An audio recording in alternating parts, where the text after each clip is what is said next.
ಎಲ್ಲರಿಗೂ ನಮಸ್ತೆ. ನನ್ನ ಹೆಸರು Nishchay. I have secured 368 rank engineering KCET ಮತ್ತು highest score in the district which is 182 out of 300 ಮತ್ತು 97.77% ತೆಗೆದಿದ್ದೀನಿ.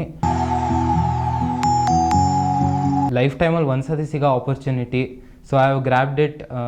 ತುಂಬ ಖುಷಿ ಆಗುತ್ತೆ, ಮನೇಲೆಲ್ಲ ತುಂಬ ಖುಷಿಪಟ್ಟರು. ಕಾಲೇಜಿಂದನೂ ಅಷ್ಟೇ ಸಪೋರ್ಟ್ ಸಿಕ್ತು ಇದನ್ನು ಅಚೀವ್ ಮಾಡೋಕ್ಕೆ. So thank you.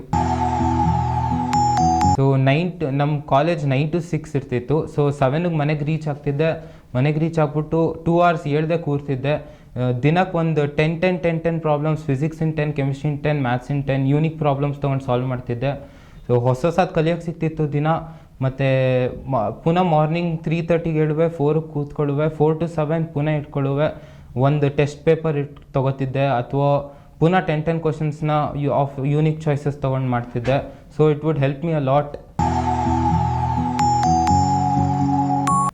So study material ಬಗ್ಗೆ ಮಾತಾಡೋದಾದರೆ, ಎಕ್ಸಲೆಂಟ್ ಸ್ಟಡಿ ಮಟೀರಿಯಲ್, NCERT ಕಟ್ಟಿರೋ ಸ್ಟಡಿ ಮಟೀರಿಯಲ್. ಒಳ್ಳೆ ಪುಷ್ ಸಿಗುತ್ತೆ ಅದರಿಂದ ಮಾಡಿದ್ರೆ. It contains 4 exercises and 2 previous year problems, question banks, and ಒಳ್ಳೆ ಪುಷ್ ಸಿಗುತ್ತೆ. ಅದೊಂದು ಖಂಡಿತ ಸಾಲ್ವ್ ಮಾಡಿ. ಮೆಟೀರಿಯಲ್ನ ಒಳ್ಳೆ ಹೆಲ್ಪ್ ಇರುತ್ತೆ ಮೆಟೀರಿಯಲಿಂದ. ಆ್ಯಂಡ್ 1 and 2 ಎಕ್ಸಸೈಸಸ್ ಅಂತೂ ಮಸ್ಟ್ CET ಕ್ರ್ಯಾಕ್ ಮಾಡಬೇಕು ಅಂದರೆ. ನಾನಂತೂ ಅದನ್ನು ಎಲ್ಲ ಚಾಪ್ಟ್ರಲ್ಲೂ ಮುಗಿಸಿದ್ದೆ. ಮತ್ತು ಯಾವ್ದು ನಿಮಗೆ ಡೌಟ್ ಇತ್ತೋ ಅದನ್ನು ದಯವಿಟ್ಟು ಸರ್ಕಲ್ ಮಾಡ್ಕೊಳ್ಳಿ. ಯಾಕಂದರೆ ರಿಪೀಟ್ ಮಾಡಬೇಕಾದ್ರೆ ಆ ಕ್ವಶನ್ಗಳನ್ನ ಮಾತ್ರ ನೋಡ್ಕೊಂಬಂದರೆ ಸಾಕು. ಸೊ ನಾನು 9th 10th ಅಂದರೆ 10th ಮೈಸೂರಲ್ಲೇ ಮುಗಿಸಿದ್ದು. I was not such a topper student, average ಸ್ಟೂಡೆಂಟಲ್ಲೇ ಇದ್ದೆ. 80%, 70%. ಸೊ ಇಲ್ಲಿ ಡೌಟ್ ಇತ್ತು ನಾವು ಬರೋದು. ಸೊ ಎಲ್ಲೇ ಯಾರನ್ನೇ ಕೇಳಿದ್ರು ಚಿಕ್ಕಮಂಗ್ಳೂರಲ್ಲಿ ಸಾಯಿ ಏಂಜಲ್ಸಿಗೆ ಸೇರಿಸಿ, ಆರಾಮಾಗಿ ಸಾಯಿ ಏಂಜಲ್ಸಿಗೆ ಸೇರಿಸಿ ಅನ್ನೋರು. ನಮ್ಮಪ್ಪನೂ ಬಂದು ಸೇರಿಸಿದ್ರು. ಇಲ್ಲಿನ ಲೆಕ್ಚರರ್ಸ್ ತುಂಬ ಸಪೋರ್ಟಿವ್ ನೇಚರಿಂದ ಇದ್ದಾರೆ. ನಾನು ಡೇ ಸ್ಕಾಲರ್ ಆಗಿದ್ರು, ನಾನು ಯಾವುದೇ ಟೈಮಲ್ಲಿ ಕಾಲ್ ಮಾಡಿದ್ರು ರಿಸೀವ್ ಮಾಡೋರು, ಕ್ವಶನ್ ವಾಟ್ಸಪ್ ಮಾಡಿದ್ರೆ ರಿಪ್ಲೈ ಕೊಡೋರು, ಆನ್ಸರ್ ಮಾಡೋರು. ಮತ್ತು ಮಾಕ್ ಟೆಸ್ಟ್ ಬಗ್ಗೆ ಹೇಳೋದಾದ್ರೆ, ಎವ್ರಿ ಮಂಡೇಸ್ ಮಾಕ್ ಟೆಸ್ಟ್ ಇರ್ತಿತ್ತು ನಮಗೆ. JEE ಮೀನ್ಸ್ ಹಾಫ್ ಲೆಂತ್ ಮತ್ತು ಫುಲ್ ಲೆಂತ್. ಸೊ ಅದ್ರದ್ದು ರಿಸಲ್ಟ್ ವೆಡ್ನೆಸ್ಡೇಗೆ ಬಂದ್ಬಿಡೋದು ವಿತ್ ಆನ್ಸರ್ ಕೀಸ್. ಅವತ್ತೇ ಆನ್ಸರ್ ಕೀ ಸಿಗೋದು. ಎಕ್ಸಾಮ್ ಬರ್ದಿದ್ದೇನೆ, ನಾವು ರೆಕ್ಟಿಫೈ ಮಾಡ್ಕೋತಿದ್ವಿ ಮಿಸ್ಟೇಕು. ತುಂಬ ಹೆಲ್ಪ್ ಆಗೋದು ಅದರಿಂದ.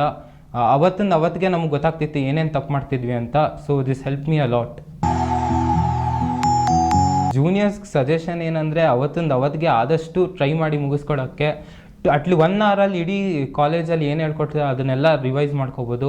ಮತ್ತು ಶಾರ್ಟ್ ನೋಟ್ಸ್ ಮಾಡಿಟ್ಕೊಳ್ಳಿ. ಒಂದೊಂದು A4 ಶೀಟಲ್ಲೇ ಆಲ್ಮೋಸ್ಟ್ ಎಲ್ಲ ಒಂದು ಚಾಪ್ಟರ್ನ ಫುಲ್ ಅಲ್ಲೇ ಬರೆದಿಟ್ಕೊಳ್ಳಿ, ಮುಂದೆ ಅಂಟಿಸ್ಕೊಳ್ಳಿ. ದಿನ ನಡ್ಕೊಂಬರ್ತಾ ಹೋಗ್ತಾ ಸ್ಟಡಿ ಟೇಬಲ್ ಮುಂದೆ ನೋಡ್ಕೊಳ್ಳಿ.